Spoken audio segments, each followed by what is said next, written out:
दोस्तों, जवाहरलाल नेहरू यूनिवर्सिटी में परीक्षा हुआ और यहाँ पे परीक्षा नहीं कहेंगे, इलेक्शन कहेंगे। यूनिवर्सिटी जेएनयू के स्टूडेंट यूनियन के चुनाव में बिहार के नीतीश कुमार ने प्रेसिडेंट पद का चुनाव जीता है। नीतीश कुमार ने एबीवीपी के शिखा स्वराज को हराकर अध्यक्ष का ताज अपने नाम पर कर लिया। चर्चा हो रही है कि नीतीश कुमार कौन है। तो बिहार में नीतीश कुमार को 1702 वोट मिले, बल्कि शिखा को 1430 वोट। आयशा और बीएसएफ गठबंधन के ये उम्मीदवार थे। अब ये कहाँ के रहने वाले हैं? तो अररिया के रहने वाले हैं नीतीश। जेएनयू प्रेसिडेंट का चुनाव जीतने वाले नीतीश कुमार बिहार के अररिया जिले के शेखपुरा गांव के रहने वाले हैं। उनके पिता किसान हैं और माँ हाउसवाइफ यानी कि गृहिणी है। नीतीश की जो शुरुआती पढ़ाई लिखाई है वो फोर्ब्सगंज के सरस्वती शिशु मंदिर में हुई है। उसके बाद उन्होंने बनारस विश्वविद्यालय बीएचयू से पॉलिटिकल साइंस से ग्रेजुएशन किया। इसके बाद 2020 में उन्होंने जेएनयू में एडमिशन लिया और यहाँ से पोस्ट ग्रेजुएशन किया। और अब नीतीश कुमार जेएनयू के स्कूल ऑफ सोशल साइंसेज में सेंटर ऑफ पॉलिटिकल स्टडी से पीएचडी कर रहे हैं। और इसी दौरान जेएनयू का चुनाव हुआ तो प्रेसिडेंट पद भी जीत लिए। 16 दिनों तक उन्होंने भूख हड़ताल की थी। नीतीश कुमार उस समय भी चर्चा में आए थे जब उन्होंने रीओपन जेएनयू आंदोलन की अगुवाई की थी, और उस समय 2021 में कोरोना के कारण कहा गया था कि जेएनयू बंद था और तब उन्होंने इसे ओपन करने के लिए आंदोलन किया था। इस आंदोलन का उद्देश्य फिर से पढ़ाई शुरू करने और हॉस्टल की सुविधा दिलाना था।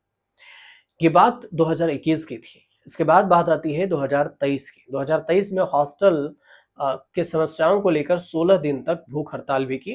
और इसके अलावा Nitish Kumar all India student association यानी आइसा की जो जेएनयू इकाई है उसके सचिव भी रहे। इसी दौरान उन्होंने छात्रवृत्ति बढ़ाने, निष्पक्ष एंट्रेंस एग्जाम बहाल करने और यूनिवर्सिटी में राजनीतिक नियुक्तियों को लेकर आवाज बुलंद भी की थी। और इसके बाद भी वो काफी चर्चा में रहे थे। अब अध्यक्ष बनने के बाद जो उनका प्लान है, कई मीडिया हाउस में उन्होंने बयान भी दिया और उन्होंने ये कहा कि अध्यक्ष बनने के बाद नीतीश कुमार की सबसे प्राथमिकता ये है कि उसमें यूनिवर्सिटी में बेहतर सुविधाओं के लिए फंड बढ़ाना, जेएनयू में फिर से जेएनयू स्टूडेंट एंट्रेंस एग्जाम को लागू करना, छात्रों पर जबरन जुर्माना लगाने वाले चीफ प्रोटेस्टर ऑफिसर के नियम को खत्म कराना, महिलाओं के लिए दूसरे साल से सिंगल रूम हॉस्टल सुनिश्चित करना, ये सारे मुद्दे हैं जो नीतीश कुमार ने बताया है कि ये हम उठाएंगे। अब जेएनयू का एग्जाम काफी इंपॉर्टेंट होता है, एग्जाम भी कह सकते हैं इसे, क्योंकि जो चुनाव है वो चुनाव भी एक परीक्षा की तरह होती है, इसलिए हम बार बार आपको एग्जाम ही कहते हैं। क्योंकि जेएनयू का जो प्रेसिडेंट का चुनाव जीतता है, राजनीति में एक तरह से एंट्री शुरू से ही यहाँ पर हो जाती है। लेकिन अब नीतीश कुमार भी जीते हैं, खासकर बिहार से हैं, तो राजनीति में आना, आपको याद ही होगा कि कन्हैया कुमार भी बिहार से है और वो भी जेएनयू में रहे, प्रेसिडेंट रह चुके हैं।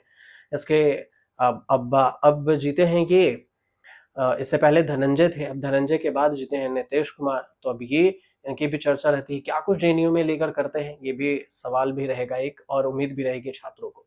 आपको जानकारी अगर सही पहुंची हो तो आप हमारे चैनल से जुड़िए और सब्सक्राइब कीजिए, कमेंट भी जरूर कीजिएगा।